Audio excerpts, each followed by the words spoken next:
So hello you guys, welcome back to my channel. Today's video is one that has been a while in the making. It took a while to arrange and to come to pass, but oh my god, it happened. Today's video is a chat with the incredible Gale and Hurd. Gale's career has spanned so many projects that I am a massive fan of. I'm getting choked up, I know. I'm recording this intro after doing the interview, so I know that it went well, and I'm just so pleased. But yeah, Gale's career, from working on The Terminator, The Abyss, to more current day shows like The Walking Dead. There's so many films that her name is connected to that I have adored. There's so many projects she's been connected to that I loved. Films I grew up watching, things I grew up that I was raised on. You know what I mean? But of course, this interview, we talk an awful lot about The Walking Dead. We talk about our time with the show, some fond memories from the show. We also talk about the documentary film. I think there's somebody popping balloons downstairs. It sounds like there's a goat dying in my background.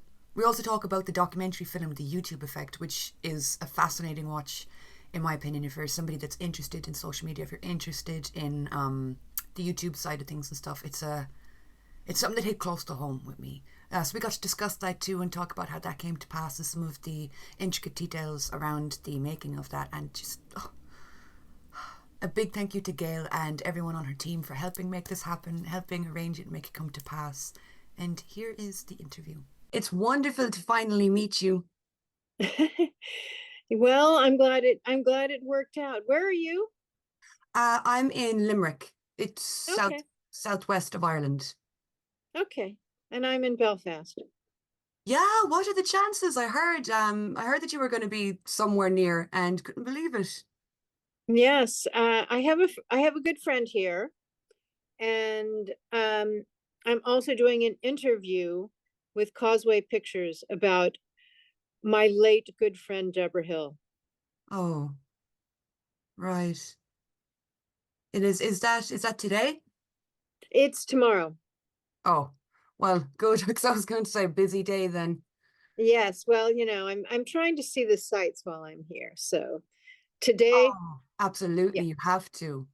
yes, and it looks like another lovely day. Yesterday, I went up the coast and saw the Devil's Causeway, which was underwhelming, but I'd been warned. But I love the rest of the coast and driving down the glens to the coast. And anyway, so it was quite beautiful. Oh, you're lucky. I hope you get good weather today. I went out myself to the cliffs of Moher. I'd never seen them, and I live very near them. I went out about a month ago, and it was downpour all day long. Couldn't see them at all. So I hope you Oh get my some good goodness. weather. Yeah, couldn't visually see them at all, even though you were right there. So I hope whatever you get up to, that you do have some nice weather Yes. that you could at least see the sights. Yes, exactly. So we'll start at the beginning for you. You've a very long career, but going back to the start, what is one of your first memories with film or TV that made you want to get into the industry to begin with? It actually started in the UK, believe it or not. I was attending a program that my university had, which is Stanford, Stanford in Britain, which was located at what was at that time a real sort of shabbily maintained manor house Right. called Cliveden, which is now a very fancy and posh country house hotel. It had been left to the National Trust by the Astors. So it had quite an interesting history going back to the Duke of Buckinghamshire.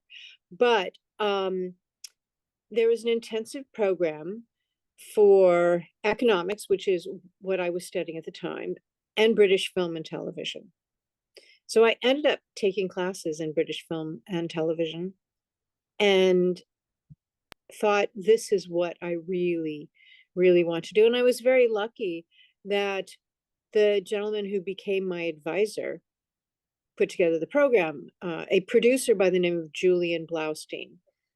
And we shared a passion for science fiction, and he had produced the original Day the Earth Stood Still. So when I went back to Stanford, I added a degree in communications, which is where film and television was included at Stanford in that particular major, and and then finished a degree in that. And then what was the initial draw then to behind the camera versus on screen? Because it is Oh, quite good. unique. Yes, you are. Yes, yes, definitely behind the camera. And I love storytelling. I love creating worlds and populating them with interesting characters.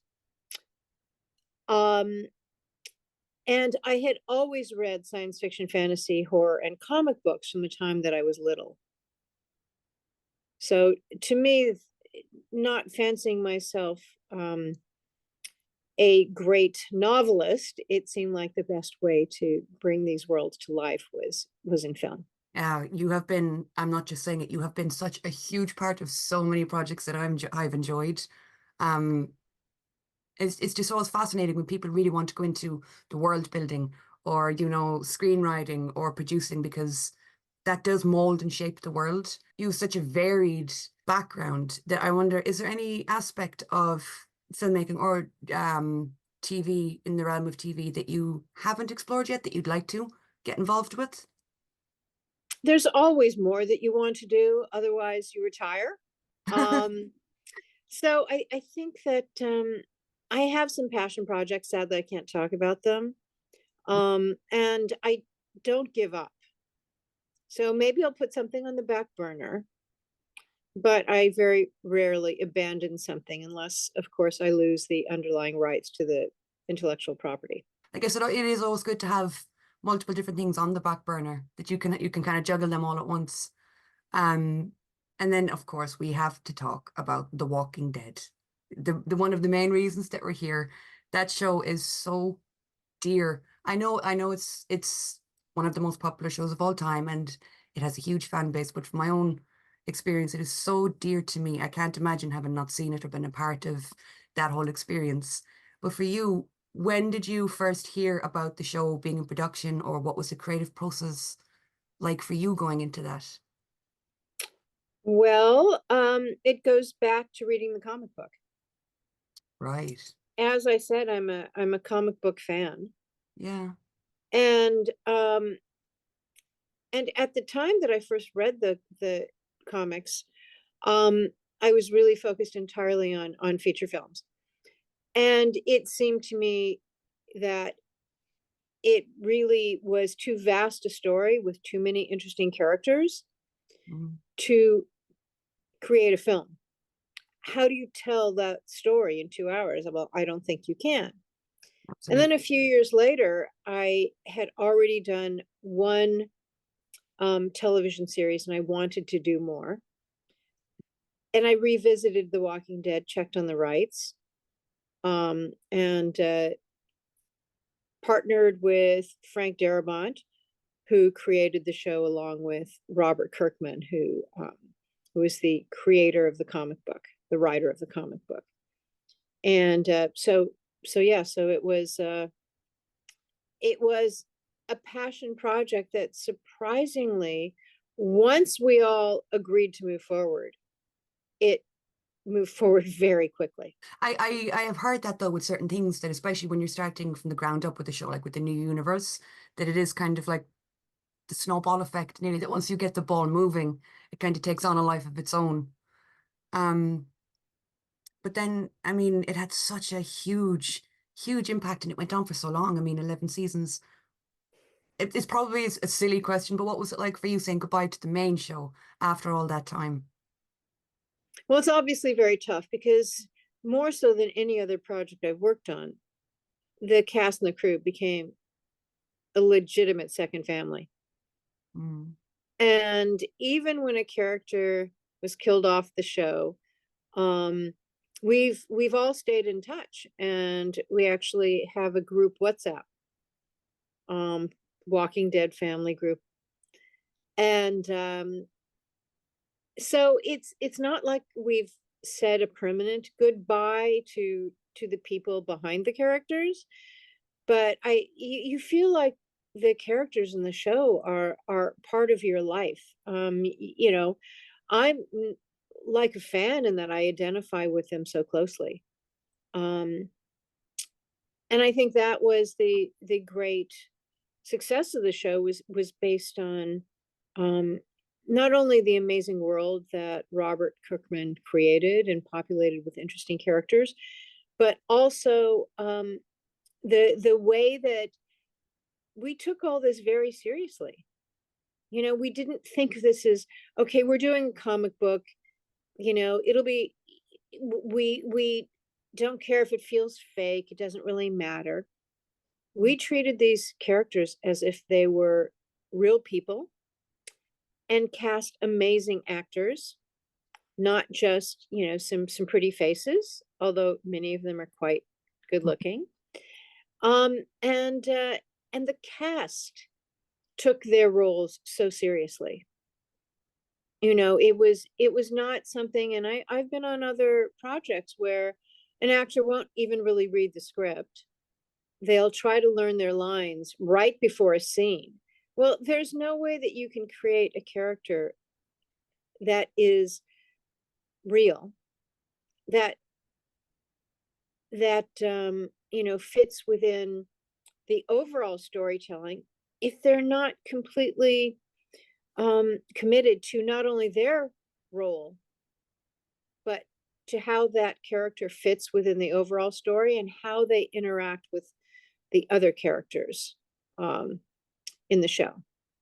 And you know, now that I've been through this, I have a sense of which TV series have actors completely committed on that level, and which ones are sort of, you know, walking through it. Yeah, I think you touched on a very good point there about the fact that both cast and crew behind the show and the spin-offs, there's just something different there, that there's a passion from everybody in regards to the show, that you are, like you said, fans of the show and of the comics and of the source material. And for you, I wonder, what was one of your highlights of the show? Could be a season, could be a scene or an episode. You know, you can't really single out one thing. So let me talk about a couple. The first thing was really surprising to me when we asked our casting directors, brilliant casting directors, to put together a list of people to play Negan. Obviously, very important role to cast. Yeah. And on the list was Jeffrey Dean Morgan. And I said, and I remember saying to them that there's no way he's going to do this. I mean, he's a huge movie star and TV star in his own right. Why would he come on, you know, to play a villain in you know, in a show that's well established? And the casting directors said no, he loves the show. He's a huge fan, and we think that if you offered to him, he'll do it. Oh. And his level of commitment, as you know, is amazing. His love for the show. It was like, other than the fact, of course, his introduction, Oh and my what he God, has yes. to do. I think the only way we got through those really difficult scenes is because Jeffrey Dean Morgan is such a lovely guy, and he can immediately turn off Negan when the camera stopped rolling. Which we all needed in order to mentally survive some of those scenes. Yeah.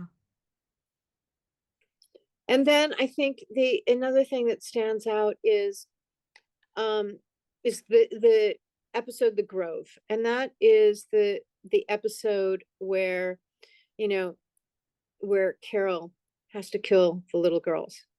Yeah. I was, in addition to this sort of Negan,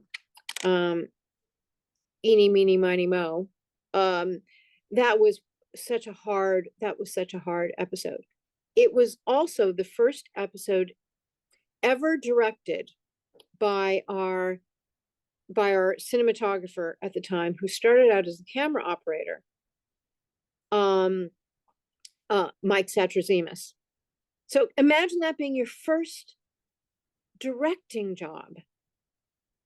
But we knew he would be fantastic. Obviously, he had the eye because of the incredible composition, how great the show looked.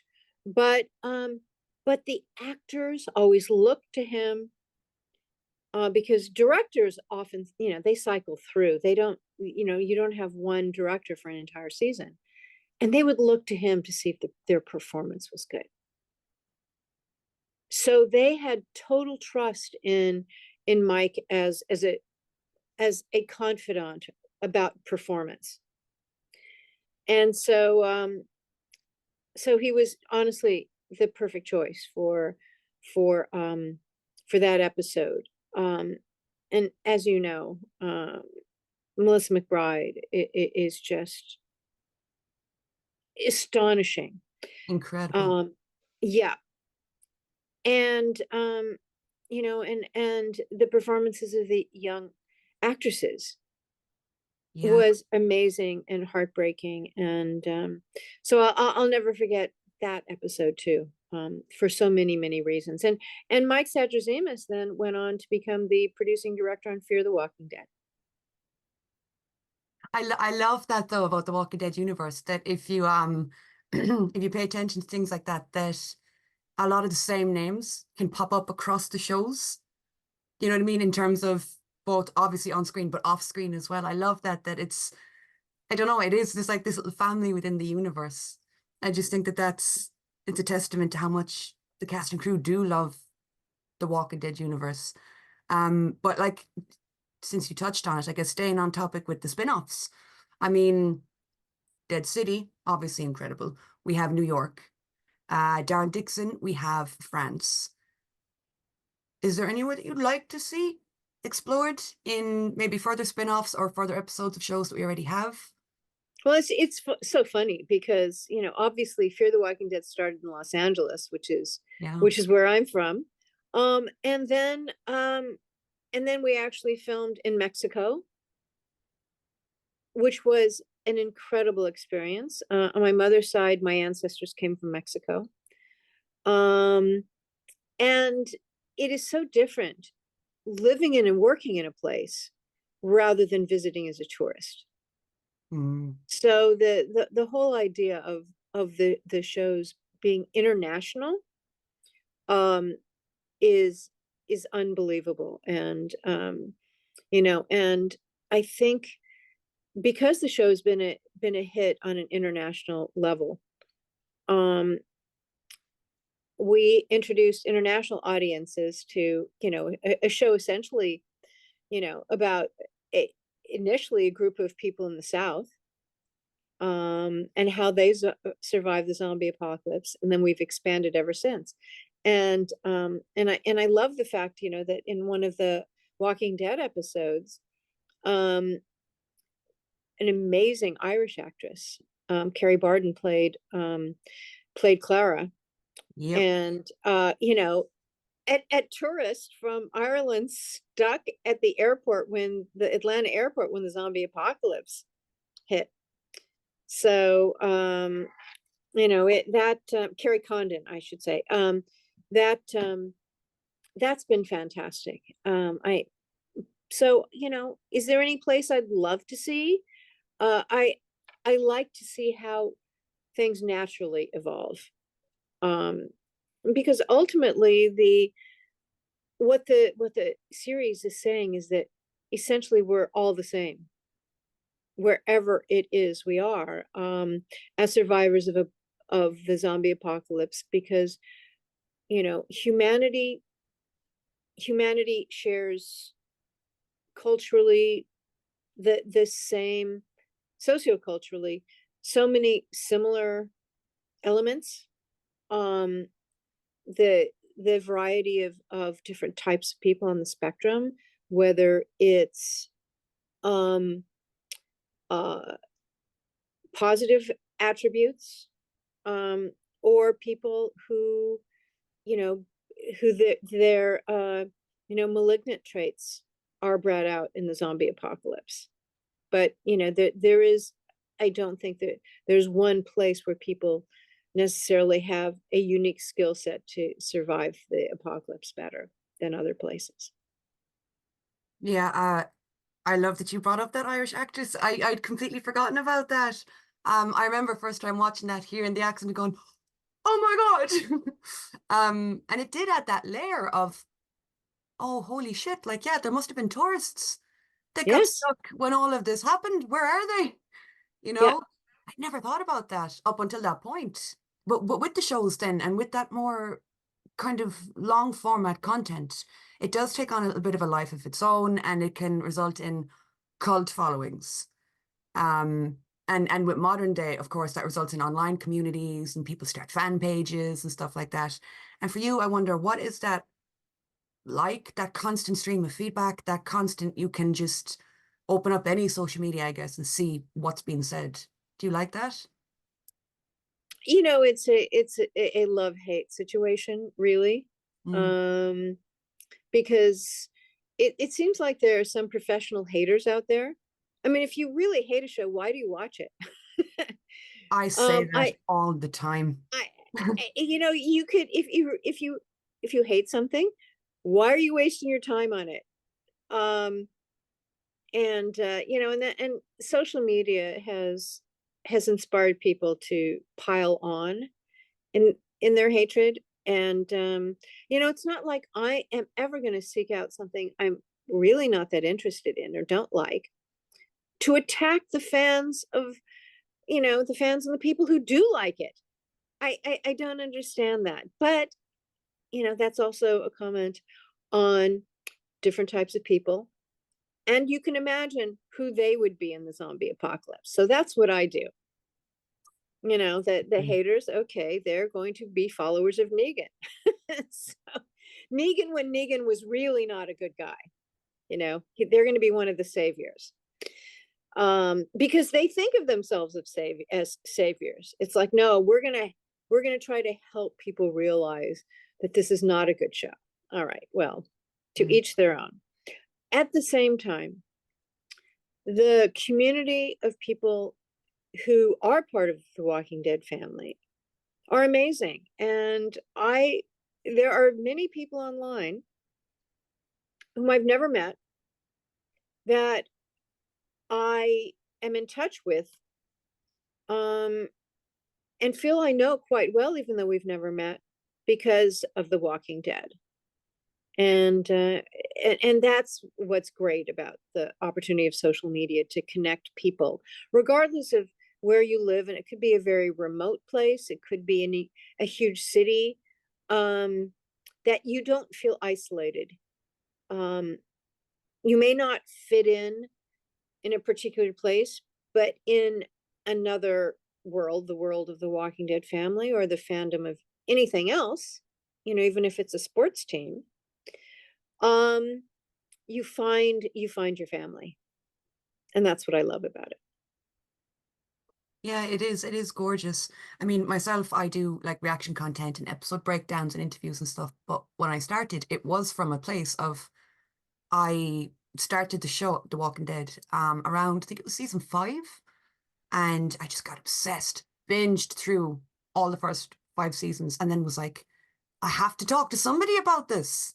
You know, Yes. so started making videos, and then you'd see people in the comments that would just come in and be like, did you notice? Or fun fact about the behind the scenes. And it's this gorgeous sense of community where everyone just kind of comes together and obsesses, I guess, you know? Um, but staying on the topic of socials and stuff like that, I wanted to touch on the YouTube effect because, like I said, that kind of hit close to home with me because I do have somewhat of a platform on YouTube. But I wonder, what was your draw to, or your guys' draw to YouTube over other platforms like Instagram or Facebook? Well, the principal reason is that YouTube, the community on YouTube, is larger than all the others combined, 8 times larger, at least. So the impact that it has is much more significant. And because it's not perceived by people as a type of social media, when of course it is, it's escaped the scrutiny that the other platforms have received about how it spreads disinformation and misinformation. And you know, and we thought it was important to shine a light on the positive aspects of YouTube, the availability of different communities on YouTube, but also how toxic it can be. And you know, and ever since I made the documentary, I'm learning more and more. Interesting, interesting sort of sidebar. Yesterday, no, day before yesterday, when I arrived in Belfast, I was walking around the town center, and I'm a big rock and roll fan, and especially the Ramones. So there was a little shop that was selling patches, you know, that you sew onto clothing, Yeah. with Ramones. And um, you know, I had been an extra in the movie Rock and Roll High School, so I got to meet the Ramones. I got to listen to them countless times. So I feel a special affinity. So I went inside. Two interesting things. The first is I'm a big Arsenal fan, and it turns out there was an Arsenal pennant in there, and I said, "Oh my goodness, are you a gooner?" I mean, here I am in Belfast, of all places, and he's a massive gooner. Right. And then you know, we start talking about social media, and he says, because I showed him that on Twitter I'm Gunner Gale, because you know, no one's going to believe this middle-aged American woman is a massive English Premier League fan or British Premier League fan. So anyway, and he said, "Oh, I'm not on social media." And I said, "Why not?" He said, "Well, because I know that it's addictive." And I said, and by the way, so we hadn't talked about the YouTube effect at this point. He didn't know really who I was, that I produced anything. And he said, "Yes, you know, it releases dopamine, Mhm. and that keeps you on these platforms." Now, honestly, other than researchers, I'd never come across anyone who knew that. How addiction to social media platforms occurs, and it is because of dopamine. So, winding that back, why does it release dopamine? Well, it turns out that content that makes you angry increases your fight or flight response. So there's norepinephrine, there's epinephrine, there's cortisol, and there's dopamine released. So, you know, we've all heard about people who get addicted to exercise Yeah. because of the dopamine release. It's the same thing with social media. So the algorithms in social media, and once again, because YouTube is the largest, it has the greatest impact, are designed to route you to content that is likely to to inspire you into a sense of rage or anger, and that is radicalizing content. Mm. So that was important to me to shine a light on how people can go from um, you know, sort of not realizing that it's happening to Caleb, um, who's interviewed in the documentary, who, you know, who became essentially a neo-Nazi through these algorithms driving him down these conspiracy theory rabbit holes. Um, and yet it was also on YouTube that he found his way out of that, you know, that dark rabbit hole by watching Natalie Wynn's ContraPoints. So we really wanted to show that there are positives and negatives, but that it can be very dangerous.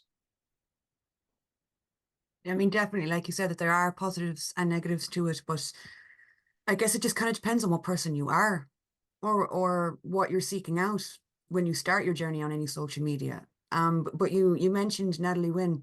How did you guys source or find people to be interviewed for it? Well, Alex Winter, who directed, is very steeped in the world of YouTube, in the internet. I mean, he's probably got greater experience in storytelling, whether it's about Napster or blockchain or Silk Road, the dark web, than anyone else.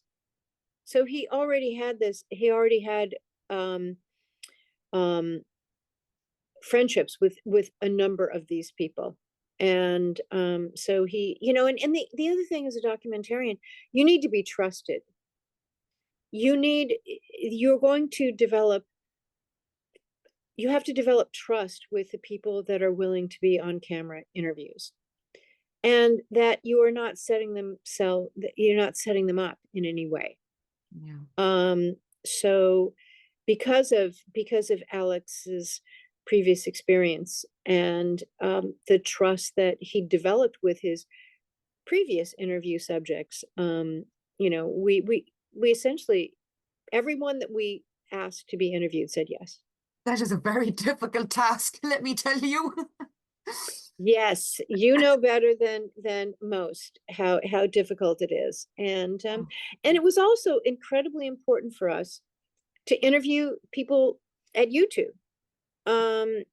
And Susan Wojcicki, who at the time was the CEO, her perspective was absolutely essential, because she was the fifth hire at Google and was the one totally responsible for them making this outrageously expensive acquisition of this, of YouTube, which at the time most people said did not justify the enormous amount of money that they spent on it. Well, Google got the last laugh.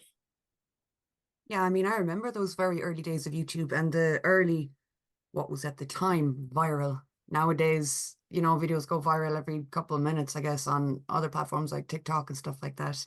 But I remember those early days of trying to figure it out, even just as a viewer. You know what I mean? Like the Charlie bit my finger videos and stuff like that. It's crazy to see what it's grown into and how much it's evolved since then. But a quote that stuck with me from the whole documentary was, if we don't figure this thing out, we're going to lose what it means to be human. And Yes. oh boy, that struck a chord with me, because I don't consider myself chronically online. I try to, like, it's so easy to like get so stuck and invested in, could be a Twitter thread, could be something going on YouTube. And there is that moment of realization of this constant stream of information. It can desensitize you to things, that you become so used to seeing things or hearing things. But have you noticed a change in yourself at all since joining socials or since being active on socials that made you kind of go, whoa? It's interesting, because the dehumanization is happening because people are relating to devices more than they're relating to other people. So that's also video gaming. There are many manifestations of this disconnect between people interacting with other people and instead feeling more comfortable interacting with devices. Yeah. And I do think that there are certain personality types that are more prone to that. So I'm one of those people who I love working with my family on set, so that energizes me, but also relaxes me. It feeds my soul, right? Mm. I am very uncomfortable going to events, crowds, unless, like, I love Comic-Con. I absolutely love Comic-Con, because we have shared passion, and we're meeting in person, and so I love that connection.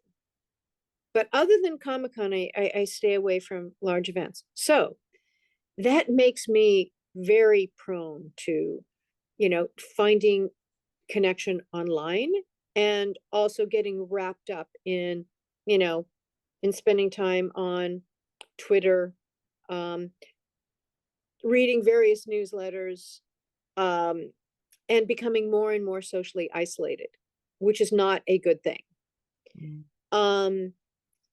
And I did go through a time where I was obsessively checking Twitter. I mean, literally, I could not put my phone down. It's like I needed that jolt. I needed that fix. Like, what are people saying now? Are people responding to the tweet I just wrote? Are they positive or negative? And after doing YouTube Effect, I'm like, okay, I don't need to treat my phone as, as if it's something that is more important than everything else.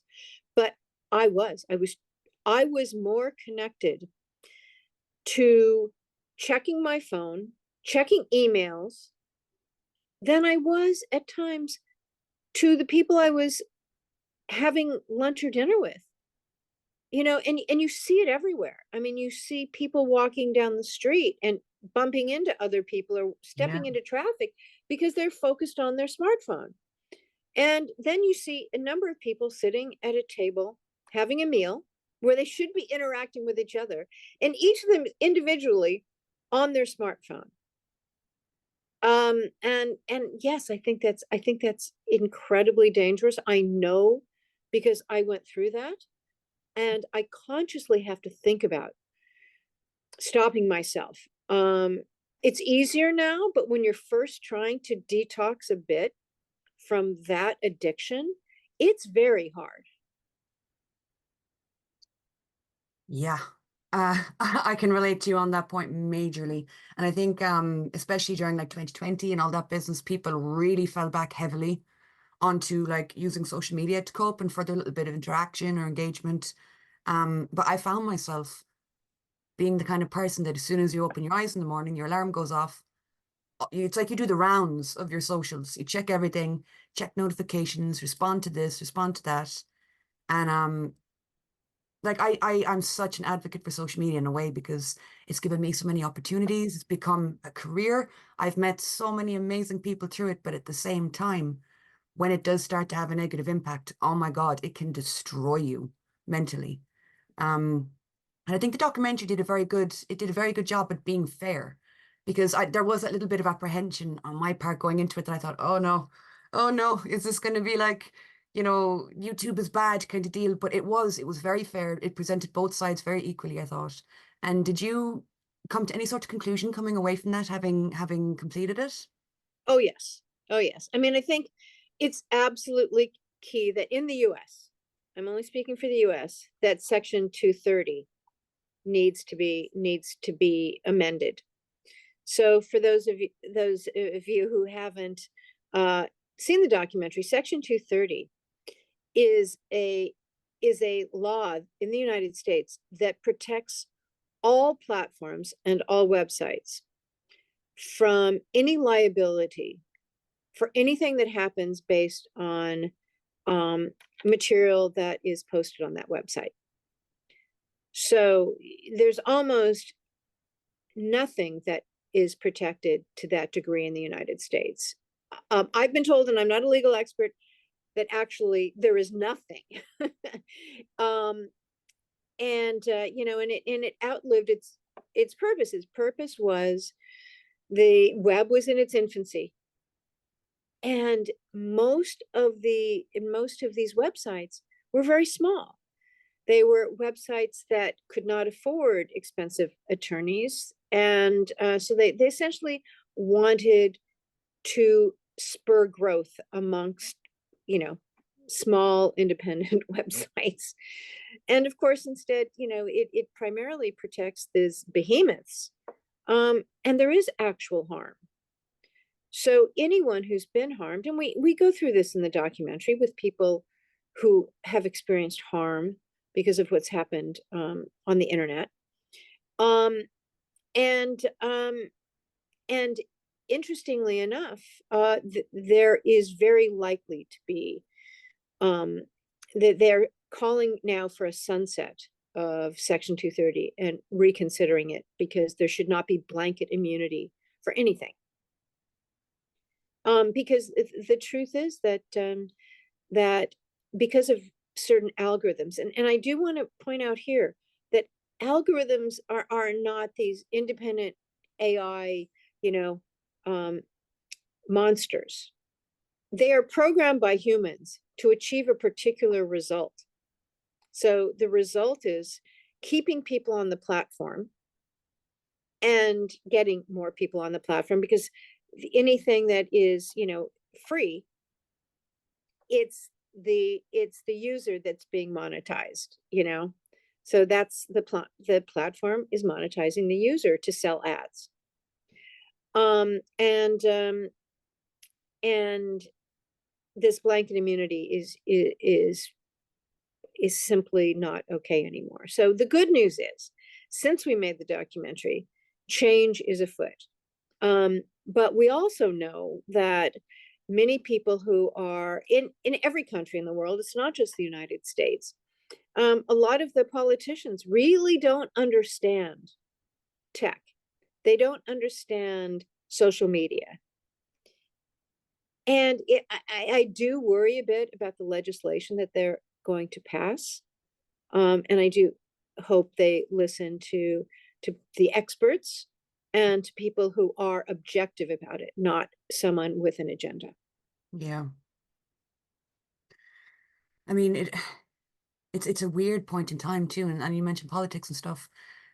I think it all happened so quick that like social media and like you see people that you would have never expected doing things like internet trends, or I know it's not YouTube, but things like TikTok trends, or you see people or personalities that you would have never expected on social platforms to now have a platform and to be engaging with stuff. And it is a bit of an odd point in time and an odd merging. Um, but yeah, just in closing, some brief questions for you, because I've kept you long enough, I know. Um, for yourself, having been in the industry and having kind of seen so many different fads and trends come and go, what are your personal thoughts on the switch from cable to streaming? Well, I've been through a lot of these switches, and as evidenced by this, the truth is that the industry, like every industry, like politicians, don't necessarily think about the long-term consequences of embracing particular one particular choice over another. I saw that with the industry not realizing, what was going to change with first it was, people watching things at home, VHS player, and then their DVD player, and gaming online and all of that. These all have impacts. So there are unintended consequences that actually experts predicted.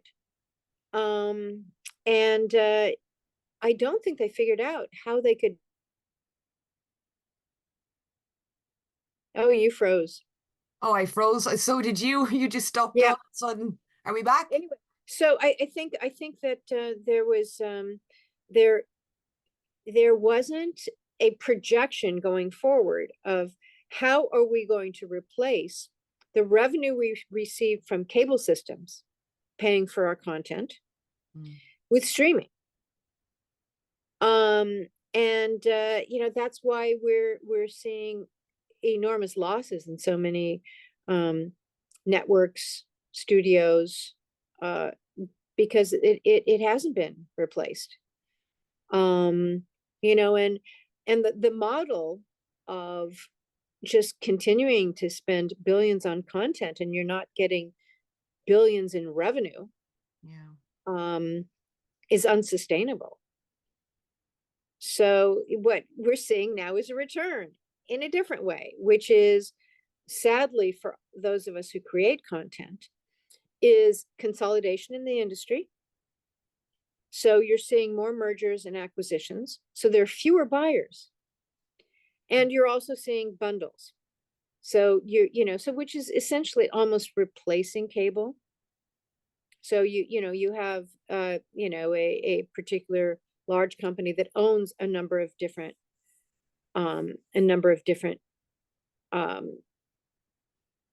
cable channels, that they're now streaming channels, that they are they're consolidating, but they're also reducing staff. So, you know, in the past, when these were standalone channels, they had, you know, they had their own marketing, they had their own distribution people, they had their own creatives. Now, if they're all under one umbrella, they get rid of all of those separate staffs and have one that, you know, programs, you know, 3, 4, 5 different channels. So, you know, that's why we're seeing a lot of contraction in the workforce. Yeah, I thought it'd be fascinating to get your take on that, because like I myself have been seeing like a lot of changes with streaming and stuff like that. I mean, obviously not from the same viewpoint that you would. Mine would be a lot less technical. But like I grew up on cable. I remember you come home if you want to watch a show, you come home from school or work or whatever, and you have to be in front of the TV at a certain time, or you missed the show, unless you were lucky enough to have like a recorder, so like a VHS or a DVD thing that you could record it or put it on demand kind of thing. Um, but yeah, I think it's interesting now that there are shows, especially with like exclusive shows, that they live only on a certain streaming platform and that you can't watch it anywhere else. And that if that platform decides to take it down, the media just kind of disappears. You're 100% right. So talking about that, so the impact of streaming when The Walking Dead went from AMC and its, you know, next life on Netflix, that spurred the enormous growth of the fan base. Because when it was available on AMC, it would, so an episode would air and then they wisely would re-air it prior to the next new episode airing so that people could catch up. But you could only catch up with that previous episode, not all of the previous episodes, right? So it revolutionized television, because serialized storytelling, you know, which is not like a case per week, whether that was medical or, you know, detective, Yeah. where it's all resolved in a particular episode. Well, that's not serialized storytelling. Serialized storytelling is, you know, you don't have a brand new case. You're following the characters' journeys. And you need to know what has happened throughout every episode of the season in order to stay up to date. Well, with streaming, people were able to binge the entire show, and that's why we saw a huge jump from season to season. Yeah. And then we also saw that there was a demand for show in between our seasons, which is why we ended up with a spinoff, so that Walking Dead fans had an opportunity to watch 2 different shows. Because you can't, you know, we were already filming 16 episodes a season, which on a show that at that time shot for 8 days is very demanding on the writers, on the cast, on the crew. And then so we filled in with Fear the Walking Dead. And you know, that really broadened our reach. Yeah, I remember when Fear premiered, the excitement of having that second show, the excitement of having that other model for when one wasn't airing, the other one was. That was brilliant. I loved Fear. I have such a special place in my heart for that show. And how fantastic is it to see Coleman Domingo? Oh, I know. I mean, you know what, I think what makes me happiest is to see the success of so many people who, you know, like with Stephen Yeun, for no question. I mean, he, you know, he was doing commercials and stand-up when we cast him. He was not making a living as an actor, per se. And now, you know, Academy Awards. I mean, in Coleman Domingo. I mean, they're household names outside of the Walking Dead universe now, and incredibly well respected. You know, and all of us associated with the shows can say, "Well, I remember when." You know, the fan base too are all part of the success of these actors. Mm. I got to chat to Corman a few years ago, actually, back, God, 2019, I think, around 2019. I reached out to him and was like, I'd love to get to talk to you because Victor Strand is one of my favorite characters to come out of the Walking Dead universe and always has been since he first debuted on the show. And getting to sit and talk to him was amazing. And I said it to him, like, we are rallying behind you. Like, your talent is out of this world. And I remember, like, screaming my head off, being like, where is his Emmy? Where is his recognition? So to finally see all that come to pass, it's like you said, it's like we've been saying it all along, you know? And it's funny because it's similar with another AMC show with Interview with the Vampire. I've just been taken by that show. I think it is stunning. But Jacob Anderson, in my opinion, is a standout. I think he is phenomenal. And I read, I think it was yesterday, that they're about to move onto Netflix. That there's plans to put the show on Netflix. Yes, I saw that. Yeah. Sometime towards the end of the year. And I was like, yeah, I hope it gets that boost. Like you said, that happened with The Walking Dead, that it brings in another viewership that maybe wasn't there before, and that people will start to see like the talent and the passion that goes into these things. Because yeah, there's something about once it does move to another platform that it helps boost it. But yeah, I'm so glad you brought up Coleman because I completely agree. He deserves all of the flowers. But just to finish up with one final question, and again, this might be a silly one that goes without saying, but if you could go back to when you began or when you were first getting your feet in the industry, is there any advice that you would give yourself, or would you do everything exactly as you have? You know, it's all turned out fairly well.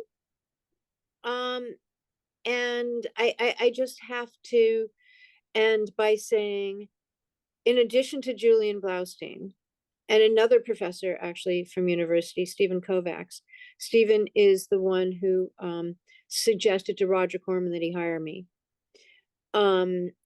I owe it all to Roger Corman, who passed away only a few weeks ago in his late 90s. But to me, not only was I had hoped he was immortal, but I would have no career without him. And you don't really know these things at the time. It's only in looking back. The good news is I have no regrets because he and his wife, Julie, who was producing for him at the time, producing with him, I didn't realize how hard it was as a woman in the industry in the 70s, because he gave women opportunities to do everything, to direct, to write, to edit, as cinematographers, to become producers. So I honestly, there was no internet then to realize really in context how difficult this all was. And so I started working for him in 1978. By 1980, I was producing. And I also have to thank him because Jim and I, who met, Jim Cameron and I, who met working on a film for him, first took Terminator to Roger. Roger read the script and he said, I love it. I think this is going to be a hit, but you need more money than I can give you to make this film right. And it deserves to be made right. And I remember Jim and I saying, well, how much will you give us? We'll figure out a way to do it for that. And the truth was, there was no way to make the Terminator for $2 million. So he was responsible for so many things. And it was people I met at New World Pictures, which was his company at the time, Barbara Boyle especially, who was working at Orion, who championed the film, and Orion ultimately distributed the film. And it was only because of those Roger Corman connections that, one, I have a career, and two, the Terminator got made. And, if I'd never gotten the Terminator made, I probably would have given up and gone to law school. Isn't it crazy though? To think about it, it's like the golden thread theory, or that what's meant for you won't pass you by. Isn't it crazy to think that one person, or the advice from one person, could be the difference between a career like what you've had or a career that you would have had in law school? It really is one person. Yeah. And I think many people, if they look back on their lives, there will be, the Robert Frost, the path not taken, and in the woods, you choose one way or another. Well, often that choice happens because someone has presented you with that option, right? Mm. And and if you replay your life, you'll be able to find those people, the people who reached out to you, who gave you a hand, the people who slammed the door in your face, um and the people who encouraged you not to give up, to keep going. And we always need to remember, thank and honor those people. Absolutely. I'm very sorry for your loss. It sounded like you were quite close, and that must have been incredibly rough for you. We were incredibly close. I mean, he flew out for my daughter's wedding in September. And I only had 20 friends at the wedding. That's how close we were. And he and his wife Julie and I and his daughters, we'd get together all the time, mostly at his house, sometimes at restaurants, and multiple times a year. Um, and you can't replace someone like that. And I would go to him for advice. You think, okay, she's had this amazing career, why would she need advice from anyone? And the truth is, because Roger's counsel was profound, and he never gave me bad advice. Very special to have known someone like that and to have had that rock, that kind of foundation, in your corner. Um, it is funny though that idea that one person could just kind of nudge you on the right path. It's not the same, I guess, in any way, but my content is very much breaking down episodes, reviewing it, um, reacting to it, all that kind of realm. But when I first wanted to get into interviewing, I desperately wanted. I was supposed to go to college for journalism. It's something I've been passionate about my whole life. And I got the idea of, well, maybe I could do some interviews. And when you're starting out, I mean, I still don't have anybody representing me. It's just me. But when you're starting out, trying to get that first yes is very Yes, hard. exactly. Yeah. I mean, before Jim and I got the Terminator made, we had at least 99 turn downs, at Oh, least. and what was it? Just the fire for wanting to do it that kept Well, bringing you I on? mean, once again, Roger read it and said, this is going to be great. Hold out, and said, at the budget you need. Because he knew. He believed in it. He Yep. knew. Yep. That's incredible. I mean, well, like when I first tried to start doing this, I'm lucky now. I've had some incredible guests on, and I have another incredible guest lined up for tomorrow, thank God. And yourself, I didn't want to say it at the beginning because I didn't want to, appear nervous, but I am a massive fan of you, and you have been one of my dream guests since the beginning. Um, but trying to get that first initial yes was very hard, and it was actually Carrie Payton. He was the first person that I ever Oh my interviewed. goodness. And he's another lovely guy. Isn't he? He When is. when when we first cast him, he was he was primarily known for being a voice actor. Yeah, yeah. I wasn't aware when he debuted in The Walking Dead, but he was a voice in my childhood, in my brother's childhood, Yes, video exactly. games, shows that we were raised on. But I remember reaching out to him and being like, "I'd love to get to talk to you." Like, it's okay. If not, that's okay. But he said yes, and we did. And I remember him saying it to me towards the end. He was like if this is what you want to do, stick with it. And at the time I was working in retail and juggling so many different things. And he was like, seriously, like, go with this. It could lead somewhere.